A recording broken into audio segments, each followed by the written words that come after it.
പ്രവർത്തിച്ച പ്രവാചകനാണ് യൂനുസ് നബി അലൈഹിസ്സലാം. പ്രവാചകൻ വർഷങ്ങളോളം പ്രബോധനം നടത്തി.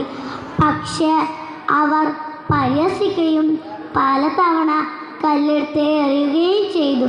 ഇനിയും നിങ്ങൾ ഏകദൈവത്തിൽ വിശ്വസിച്ചില്ലെങ്കിൽ അല്ലാഹു സുബ്ഹാനഹു വ തആല ഉടൻ തന്നെ നിങ്ങളെ ശിക്ഷിക്കുമെന്ന് മുന്നറിയിപ്പ് നൽകി. ആളുകൾ അതിനെ എതിർത്തു. നിങ്ങൾ പറയുന്ന സത്യമാണെങ്കിൽ നിന്റെ ദൈവത്തോട് പറഞ്ഞ് ഞങ്ങളെ ശിക്ഷിക്ക്. അവർ പരിഹസിച്ച് ചിരിച്ചുകൊണ്ട് വന്നു. പ്രവാചകൻ അക്ഷമനാവുകയും ദൈവത്തിൽ നിന്ന് കൂടുതൽ ഉത്തരവ് കാത്തി നിൽക്കാതെ അവിടം വിട്ട് പോകുകയും ചെയ്തു. പ്രവാചകൻ അറിയാമായിരുന്നു അല്ലാഹു അവരുടെ മേൽ കോപിക്കുമെന്ന്.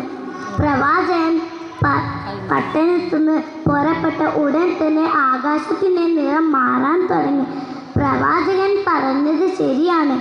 ആദ് സമൂദിനെ പോലെ നമ്മളും നശിക്കപ്പെടാൻ പോകുകയാണ്. ചിലർ വിളിച്ചു പറഞ്ഞു, വിഗ്രഹങ്ങളെ ആരാധിക്കുന്നത് നിർത്തി അള്ളാഹുവിനോട് പ്രാർത്ഥിക്കാം.